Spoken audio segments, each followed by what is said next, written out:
श्री परमात्मने नमः। यथार्थ गीता श्रीमद्भगवत गीता अथ सप्तदशो अध्याय। अध्याय 16 के अंत में योगेश्वर श्री कृष्ण ने स्पष्ट कहा कि काम, क्रोध और लोभ के त्यागने पर ही कर्म आरंभ होता है, जिसे मैंने बार बार कहा है। जिस नियत कर्म को बिना किए न सुख, न सिद्धि और न परम गति ही मिलती है। इसलिए अब तुम्हारे लिए कर्तव्य और अकर्तव्य की व्यवस्था में कि क्या करूं क्या न करूं, इसके संबंध में शास्त्र ही प्रमाण है, कोई अन्य शास्त्र नहीं, बल्कि इति गुह्यतमं शास्त्रमिदम्। गीता स्वयं शास्त्र है। अन्य शास्त्र भी हैं, किंतु यहां इसी गीता शास्त्र पर दृष्टि रखें, दूसरा न ढूंढने लगे। दूसरी जगह ढूंढेंगे तो यह क्रमबद्धता नहीं मिलेगी, अतः भटक जाएंगे। इस पर अर्जुन ने प्रश्न किया। अर्जुन उवाच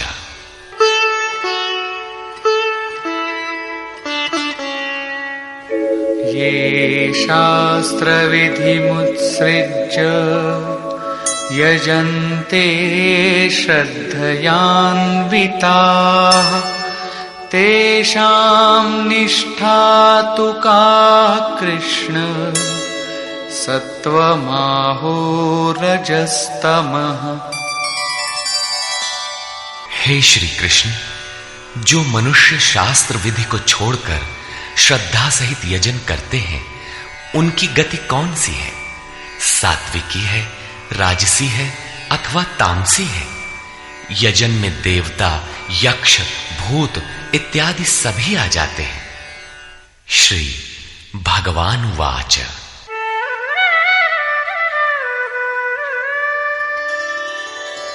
त्रिविधा भवति श्रद्धा देहिनां सा स्वभावजा सात्विकी राजसी चैव तामसी चेति तां शृणु। अध्याय 2 में योगेश्वर ने बताया था कि अर्जुन, इस योग में निर्धारित क्रिया एक ही है। अविवेकियों की बुद्धि अनंत शाखाओं वाली होती है, इसलिए वे अनंत क्रियाओं का विस्तार कर लेते हैं। दिखावटी शोभा युक्त वाणी में उसे व्यक्त भी करते हैं। उनकी वाणी की छाप जिनके चित्त पर पड़ती है अर्जुन, उनकी भी बुद्धि नष्ट हो जाती है, न कि कुछ पाते हैं। ठीक इसी की पुनरावृत्ति यहां पर भी है कि जो शास्त्र विधि मुत्सृज्य, शास्त्र विधि को त्याग कर भजते हैं, उनकी श्रद्धा भी 3 प्रकार की होती है। इस पर श्री कृष्ण ने कहा, मनुष्य की आदत से उत्पन्न हुई वो श्रद्धा सात्विकी, राजसी तथा तामसी ऐसे 3 प्रकार की होती है। उसे तुम मुझसे सुन। मनुष्य के हृदय में यह श्रद्धा अविरल है।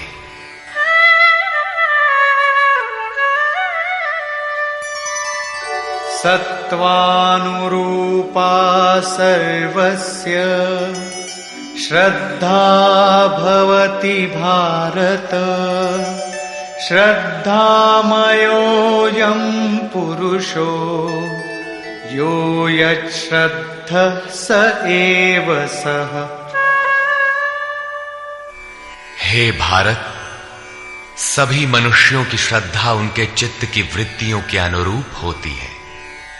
ये पुरुष श्रद्धामय है, इसलिए जो पुरुष जैसी श्रद्धा वाला है वो स्वयं भी वही है। प्रायः लोग पूछते हैं, मैं कौन हूं? कोई कहता है मैं तो आत्मा हूं, किंतु नहीं। यहां योगेश्वर श्री कृष्ण कहते हैं कि जैसी श्रद्धा, जैसी वृत्ति, वैसा पुरुष। गीता योग दर्शन है। महर्षि पतंजलि भी योगी थे, उनका योग दर्शन है। योग है क्या?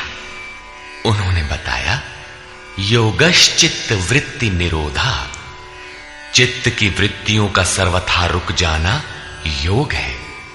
किसी ने परिश्रम करके रोक ही लिया तो लाभ क्या है? तदा द्रष्टुः स्वरूपे वस्थानम, उस समय ये दृष्टा जीवात्मा अपने ही शाश्वत स्वरूप में स्थित हो जाता है। क्या स्थित होने से पूर्व ये मलिन था? पतंजलि कहते हैं, वृत्ति सारूप्य मित्रत्र, दूसरे समय में जैसा वृत्ति का रूप है वैसा ही वो दृष्टा है।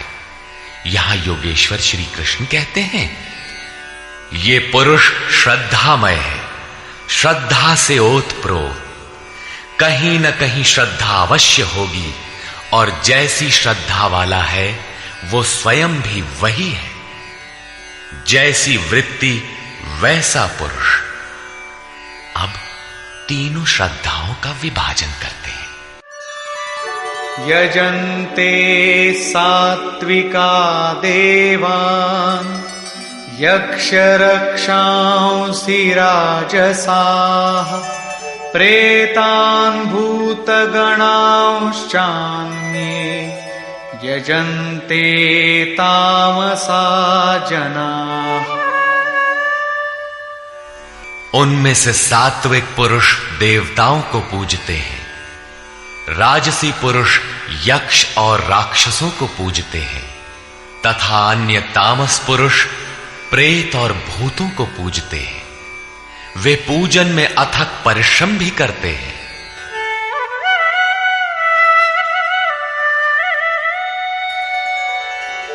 अशास्त्र विहितं घोरं तप्यन्ते ये तपोजनाः दम्भाहंकार संयुक्ताः कामरागबलान्विताः। वे मनुष्य शास्त्र विधि से रहित घोर कल्पित अर्थात कल्पित क्रियाएं रचकर तप तपते हैं। दंभ और अहंकार से युक्त, कामना और आसक्ति के बल से बंधे हुए, कर्षयन्तः शरीरस्थं भूतग्राममचेतसः मां चैवान्तः शरीरस्थं तान् विद्यासुरनिश्चयान्। वे शरीर रूप में स्थित भूत समुदाय को और अंतःकरण में स्थित मुझ अंतर्यामी को भी कृश करने वाले हैं, अर्थात दुर्बल करने वाले हैं।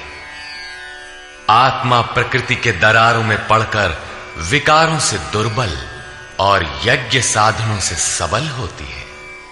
उन अज्ञानियों अर्थात अचेतों को निश्चय हेतु असुर जान, अर्थात वे सब के सब असुर हैं।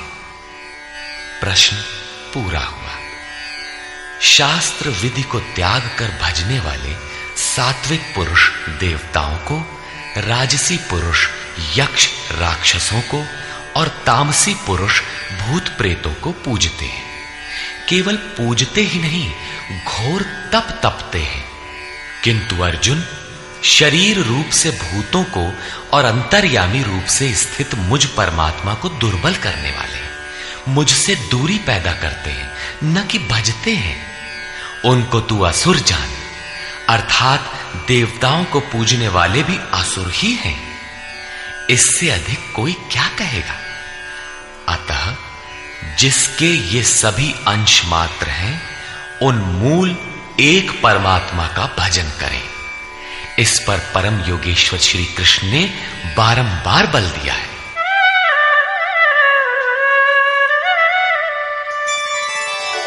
आहारस्त्वपि सर्वस्य त्रिविधो भवति प्रियः यज्ञस्तपस्तथा दानं तेषां भेदमिमं शृणु। अर्जुन, जैसे श्रद्धा 3 प्रकार की होती है, वैसे ही सबको अपनी अपनी प्रकृति के अनुसार भोजन भी 3 प्रकार का प्रिय होता है, और वैसे ही यज्ञ, तप और दान भी 3-3 प्रकार के होते हैं। उनके भेद को तू मुझसे सुन। पहले प्रस्तुत है आहार। आयुः सत्त्वबलारोग्य सुख प्रीति विवर्धनाः रस्या स्निग्धा स्थिरा हृद्या आहारा सात्विक प्रिया। आयु, बुद्धि, बल, आरोग्य, सुख और प्रीति को बढ़ाने वाले, रस युक्त चिकने और स्थिर रहने वाले तथा स्वभाव से ही हृदय को प्रिय लगने वाले भोज्य पदार्थ सात्विक पुरुष को प्रिय होते हैं। योगेश्वर श्री कृष्ण के अनुसार स्वभाव से हृदय को प्रिय लगने वाला, बल, आरोग्य, बुद्धि और आयु बढ़ाने वाला भोज्य पदार्थ ही सात्विक है। जो भोज्य पदार्थ सात्विक है, वही सात्विक मनुष्य को प्रिय होता है। कट्वं ललवणात्युष्ण तीक्ष्ण रूक्ष विदाहिनः आहारा राजसस्येष्टा दुःख शोकामय प्रदाः। कड़वे, खट्टे, अधिक नमकीन, अत्यंत गर्म, तीखे, रूखे, दाहकारक और दुख, चिंता तथा रोगों को उत्पन्न करने वाले आहार राजस पुरुष को प्रिय होते हैं।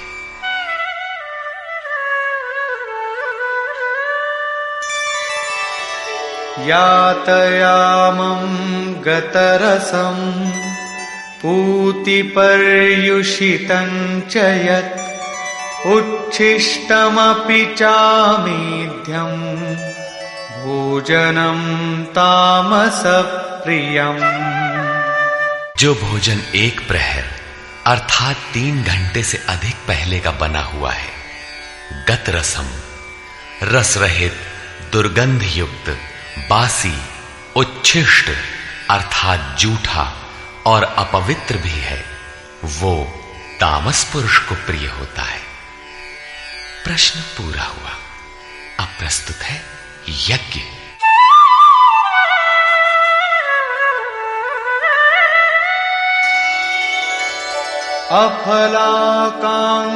अफलाकांक्षिभिर्यज्ञो विधिदृष्टो य ईज्यते यष्टव्यमेवेति मनः समाधाय स सात्विकः।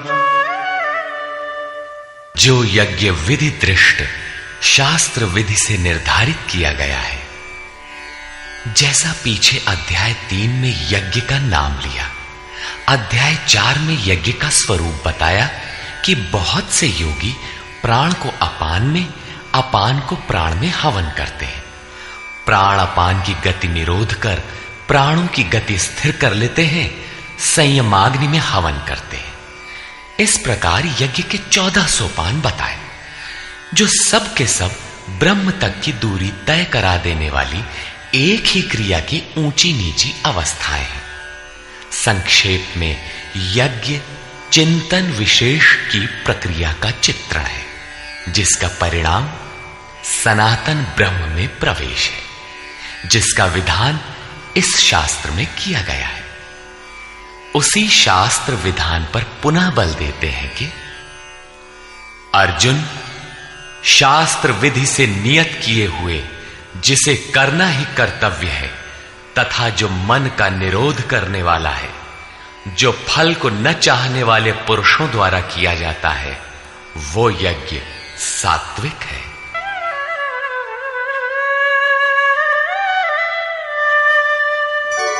अभिसन्धाय तु फलम् दम्भार्थमपि चैव यत् ईज्जते भरतश्रेष्ठ तं यज्ञं विद्धि राजसम्।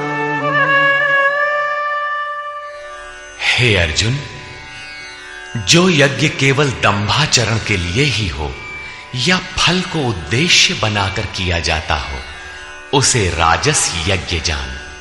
ये कर्ता यज्ञ की विधि जानता है, किंतु दंभाचरण या फल को उद्देश्य बनाकर करता है कि अमुक वस्तु मिलेगी तथा लोग देखें कि यज्ञ करता है, प्रशंसा करेंगे। ऐसा यज्ञ करता वस्तुतः राजसी है। अब तामस यज्ञ का स्वरूप बताते हैं।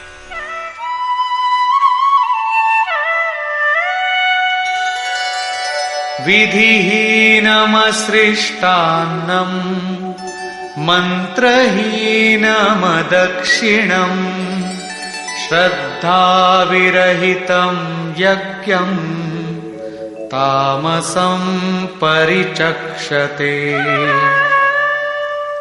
जो यज्ञ शास्त्र विधि से रहित है, जो अन्न अर्थात परमात्मा की सृष्टि कर सकने में असमर्थ है, मन को अंतराल में निरुद्ध करने की क्षमता से रहित है, दक्षिणा अर्थात सर्वस्व के समर्पण से रहित है तथा जो श्रद्धा रहित है, ऐसा यज्ञ तामस यज्ञ कहा जाता है। ऐसा पुरुष वास्तविक यज्ञ को जानता ही नहीं। अब प्रस्तुत है तप। देवद्विज गुरु प्राज्ञ पूजनं शौचमार्जवम् ब्रह्मचर्यमहिंसा च शारीरं तप उच्यते। परम देव परमात्मा द्वैत पर जय प्राप्त करने वाले द्विज सद्गुरु और ज्ञानी जनों का पूजन पवित्रता, सरलता, ब्रह्मचर्य तथा अहिंसा शरीर संबंधी तप कहा जाता है। शरीर सदैव वासनाओं की ओर बहकता है, इसे अंतःकरण की उपर्युक्त वृत्तियों के अनुरूप तपाना शारीरिक तप है।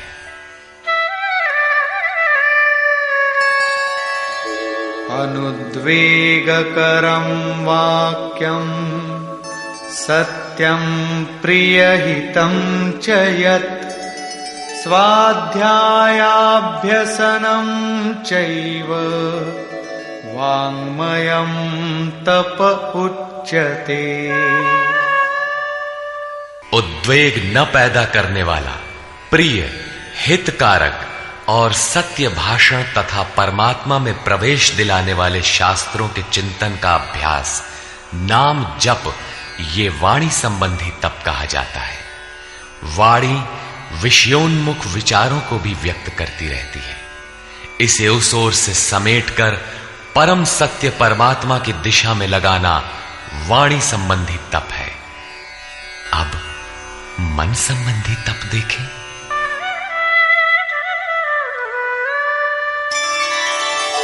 मनः प्रसादः सौम्यत्वम् मौनमात्मविनिग्रहः भावसंशुद्धिरित्येतत् तपो मानसमुच्यते।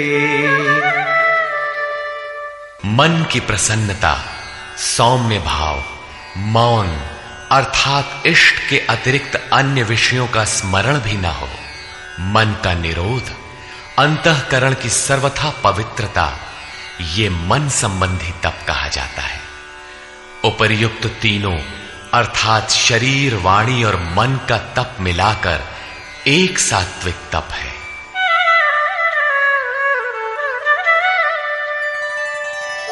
श्रद्धया परया तप्तं तपस्तत्त्रिविधं नरैः अफलाकांक्षिभिर्युक्तैः सात्विकं परिचक्षते।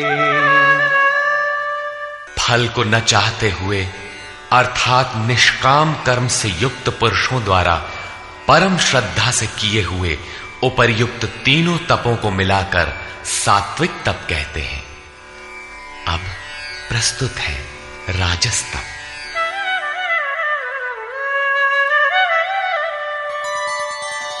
सत्कारमान पूजार्थं तपोदम्भेन चैव यत् क्रियते तदिह प्रोक्तम् राजसं चलमध्रुवम्। जो तप सत्कार, मान और पूजा के लिए अथवा केवल पाखंड से ही किया जाता है, वो अनिश्चित एवं चंचल फल वाला तप राजस कहा गया है। मूढ़ग्राहेणात्मनो यत् पीडया क्रियते तपः परस्योत्सादनार्थं वा तत्तामसमुदाहृतम्। जो तप मूर्खता पूर्वक हठ से मन, वाणी और शरीर की पीड़ा सहित अथवा दूसरे का अनिष्ट करने के लिए बदले की भावना से किया जाता है, वो तप तामस कहा गया है। इस प्रकार सात्विक तप में शरीर, मन और वाणी को मात्र इष्ट के अनुरूप ढालना है। राजस तप में तप की क्रिया वही है, किंतु दंभ मान सम्मान की इच्छा से तपते हैं। प्रायः महात्मा लोग घर बार छोड़ने के बाद भी इस विकार के शिकार हो जाते हैं। और तीसरा तामसी तप अविधि पूर्वक होता है, दूसरों को पीड़ा पहुंचाने के दृष्टिकोण से होता है। अब प्रस्तुत है दान।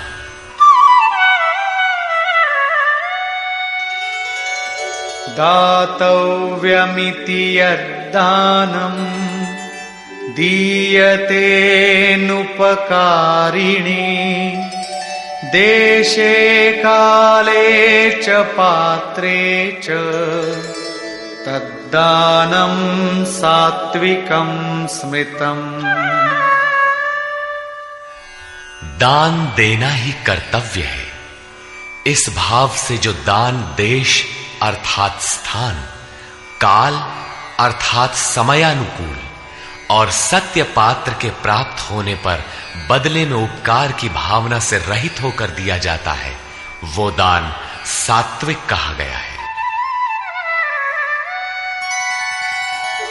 यत्तु प्रत्युपकारार्थं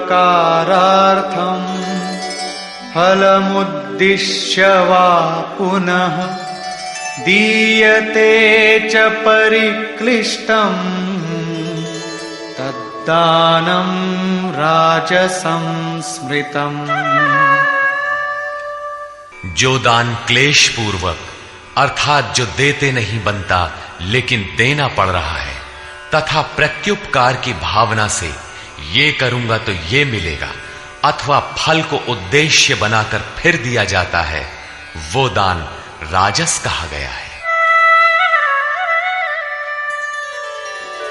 अदेश काले यद्दानम् अपात्रेभ्यश्च दीयते असत्कृतमवज्ञातम् तत्तामसमुदाहृतम्। जो दान बिना सत्कार किए अथवा तिरस्कार पूर्वक झिड़क कर अयोग्य देश काल में अनाधिकारियों को दिया जाता है, वो दान तामस कहा गया है। पूज्य महाराज जी कहा करते थे, हो कुपात्र को दान देने से दाता नष्ट हो जाता है। ठीक इसी प्रकार श्री कृष्ण का कहना है कि दान देना ही कर्तव्य है। देश काल और पात्र के प्राप्त होने पर बदले में उपकार न चाहने की भावना से उदारता के साथ दिया जाने वाला दान सात्विक है।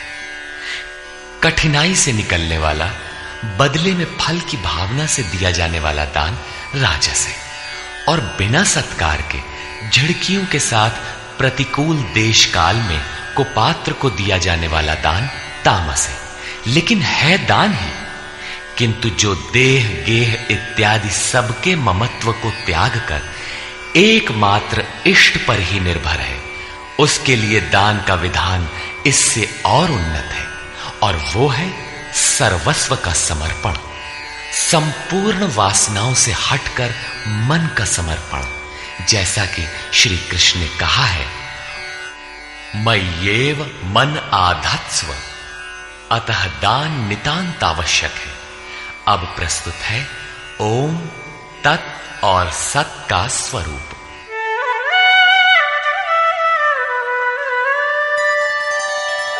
ॐ तत्सदिति निर्देशो ब्रह्मणः त्रिविधः स्मृतः ब्राह्मणास्तेन वेदाश्च यज्ञाश्च विहिताः पुरा। अर्जुन, ओम तत् और सत ऐसा 3 प्रकार का नाम ब्रह्मणः निर्देशः स्मृतः, ब्रह्म का निर्देश करता है, स्मृति दिलाता है, संकेत करता है और ब्रह्म का परिचायक है। उसी से पुरा, पूर्व में अर्थात आरंभ में ब्राह्मण, वेद और यज्ञादि रचे गए हैं, अर्थात ब्राह्मण, यज्ञ और वेद ओम से पैदा होते हैं। ये योग जन्य है, जन्मना नहीं। ओम के सतत चिंतन से ही इनकी उत्पत्ति है और कोई तरीका नहीं है।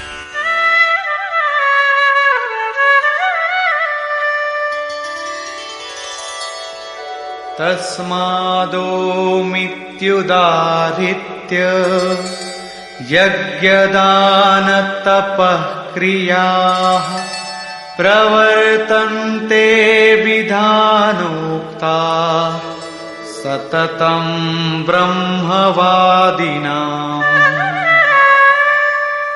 इसलिए ब्रह्म का कथन करने वाले पुरुषों की शास्त्र विधि से नियत की हुई यज्ञ, दान और तप क्रियाएं निरंतर ओम इस नाम को उच्चारण करके ही की जाती है, जिसमें उस ब्रह्म का स्मरण हो जाए। अब तत् शब्द का प्रयोग बताते हैं।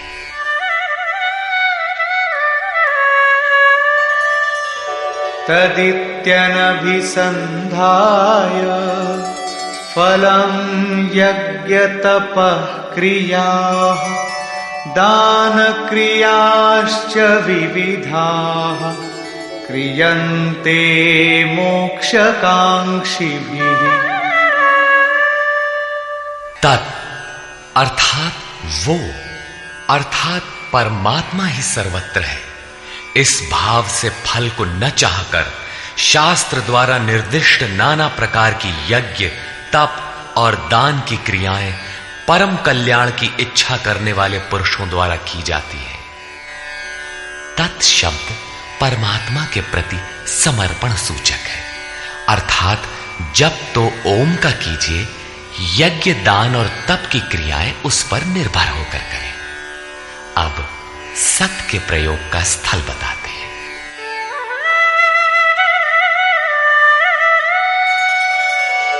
सद्भावे साधुभावे च सदित्येतत् प्रयुज्यते प्रशस्ते कर्मणि तथा सच्छब्दः पार्थयुज्यते। गीता के आरंभ में ही अर्जुन ने प्रश्न खड़ा किया था कि कुल धर्म ही शाश्वत है, सत्य है। तो श्री कृष्ण ने कहा, अर्जुन, तुझे यह अज्ञान कहां से उत्पन्न हुआ? सत वस्तु का तीनों कालों में कभी अभाव नहीं होता, उसे मिटाया नहीं जा सकता, और असत वस्तु का तीनों कालों में अस्तित्व नहीं है, उसे रोका नहीं जा सकता। वस्तुतः वो कौन सी वस्तु है जिसका तीनों कालों में अभाव नहीं है? और वो असत वस्तु है क्या जिसका अस्तित्व नहीं? तो बताया, ये आत्मा ही सत्य है और भूतादिकों के समस्त शरीर नाशवान है। आत्मा सनातन है, अव्यक्त है, शाश्वत और अमृत स्वरूप है। यही परम सत्य है। सत, ऐसे परमात्मा का ये नाम सद्भावे, सत्य के प्रति और साधुभाव में प्रयोग किया जाता है। और हे पार्थ, जब कर्म सांगो पांग भली प्रकार होने लगे, तब सत शब्द का प्रयोग किया जाता है। सत का अर्थ ये नहीं है कि ये वस्तुएं हमारी हैं। जब शरीर ही हमारा नहीं है, तो इसके उपभोग में आने वाली वस्तुएं हमारी कब है? ये सत नहीं है। सत का प्रयोग केवल एक दिशा में किया जाता है। सद्भाव में आत्मा ही परम सत्य है। इस सत्य के प्रति भाव हो, उसे साधने के लिए साधु भाव हो और उसकी प्राप्ति कराने वाला कर्म प्रशस्त ढंग से होने लगे, वहीं सत शब्द का प्रयोग किया जाता है। इसी पर योगेश्वर अग्रेतर कहते हैं, यज्ञे तपसि दाने च स्थितिः सदिति चोच्यते कर्म चैव तदर्थीयम् सदित्येवाभिधीयते।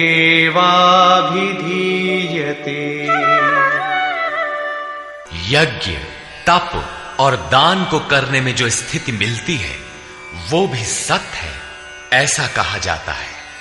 तदर्थीयम, उस परमात्मा की प्राप्ति के लिए किया हुआ कर्म ही सत्य है, ऐसा कहा जाता है। अर्थात उस परमात्मा की प्राप्ति वाला कर्म ही सत्य है। यज्ञ, दान, तप तो इस कर्म के पूरक है। अंत में निर्णय देते हुए कहते हैं कि इन सब के लिए श्रद्धा आवश्यक है।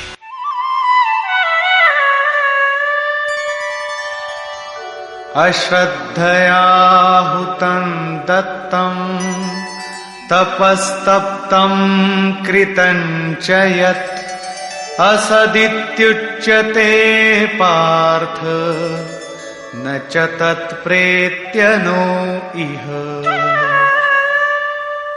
हे पार्थ, बिना श्रद्धा के किया हुआ हवन, दिया हुआ दान, तपा हुआ तप और जो कुछ भी किया हुआ कर्म है, वो सब असत है, ऐसा कहा जाता है।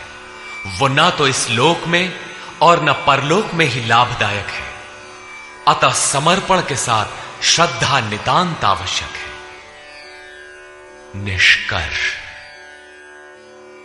अध्याय के आरंभ में ही अर्जुन ने प्रश्न किया कि भगवान जो शास्त्र विधि को त्याग कर और श्रद्धा से युक्त होकर यजन करते हैं, अर्थात लोग भूत भवानी अन्यान्य पूजते ही रहते हैं, तो उनकी श्रद्धा कैसी है? सात्विकी है, राजसी है अथवा तामसी? इस पर योगेश्वर श्री कृष्ण ने कहा, अर्जुन, यह पुरुष श्रद्धा का स्वरूप अर्थात पुतला है। कहीं न कहीं उनकी श्रद्धा होगी ही। जैसी श्रद्धा वैसा पुरुष, जैसी वृत्ति वैसा पुरुष। उनकी वह श्रद्धा सात्विकी, राजसी और तामसी 3 प्रकार की होती है। सात्विकी श्रद्धा वाले देवताओं को राजसी श्रद्धा वाले यक्ष अर्थात जो यश शौर्य प्रदान करें, राक्षसों अर्थात जो सुरक्षा दे सकें का पीछा करते हैं, और तामसी श्रद्धा वाले भूत प्रेतों को पूजते हैं। शास्त्र विधि से रहित इन पूजाओं द्वारा ये तीनों प्रकार के श्रद्धालु शरीर में स्थित भूत समुदाय अर्थात अपने संकल्पों और हृदय देश में स्थित मुझ अंतर्यामी को भी कृश करते हैं, न कि पूजते हैं।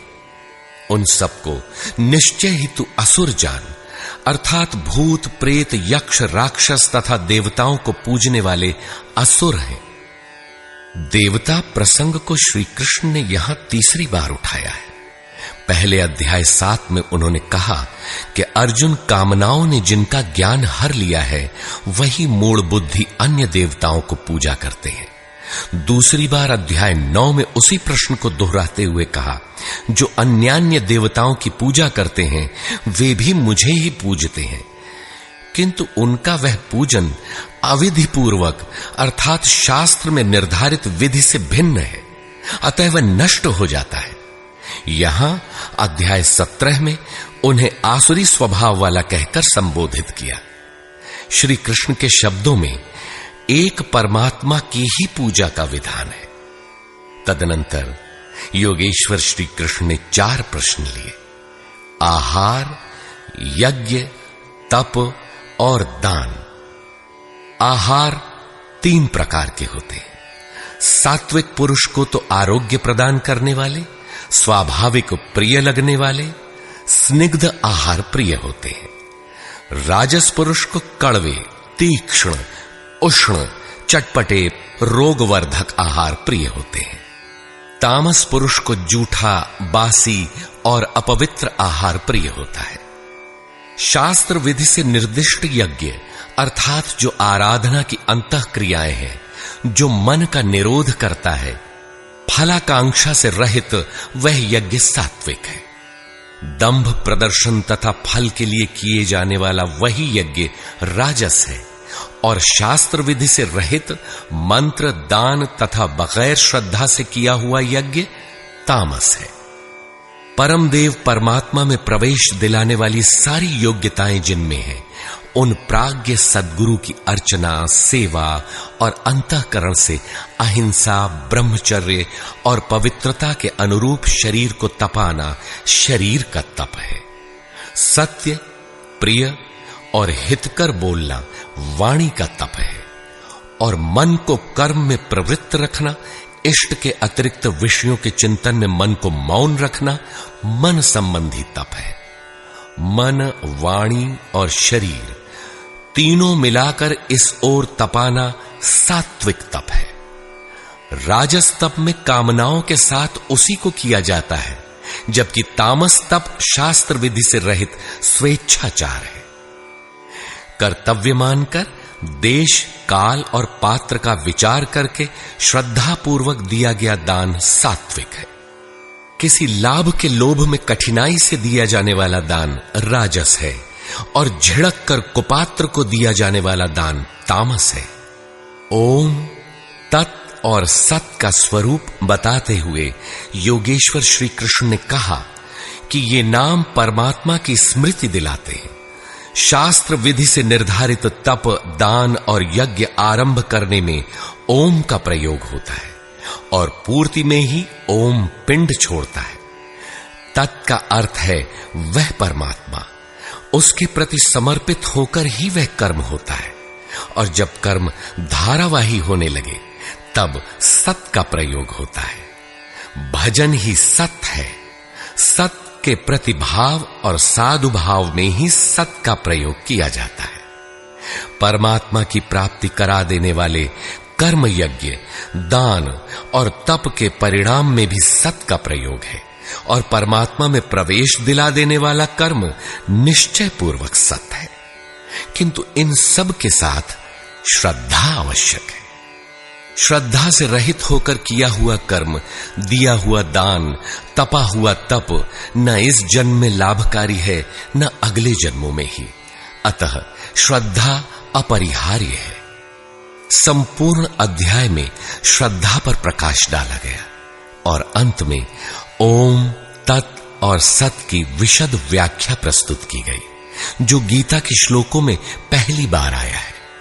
अतः ओम तत्सदिति श्रीमद्भगवद गीता सूपनिषत्सु ब्रह्म विद्यायाम योग शास्त्रे श्री कृष्ण अर्जुन संवादे ओम तत्सत् श्रद्धात्रय विभाग योगो नाम सप्तदशो अध्याय।